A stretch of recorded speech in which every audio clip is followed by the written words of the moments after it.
People come to your practice with the understanding that you're going to keep them safe.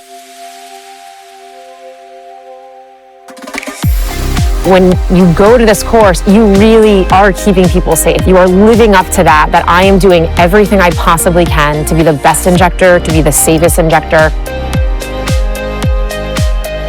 We learn things on paper and we can be taught where anatomical structures are, where vessels are, and we learn things in this really two-dimensional view. When you're able to see it and feel it and dissect it and really understand where they are located, it gives a whole different appreciation, and it just cements what you thought maybe you knew, but now you really know it and you really understand it.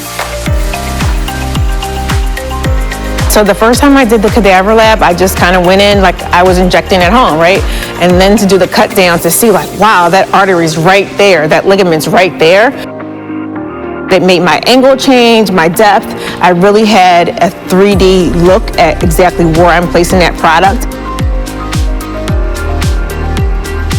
I felt like I had X-ray vision instantly. It's like I can see the structures, right? I know where I'm placing it. I know where I want it to go. You're a better injector. Like, we can just feel it, the way you're talking, the way you're injecting. I absolutely would recommend this course to a colleague. I feel so much better about injecting now, and I think that anyone could benefit from this.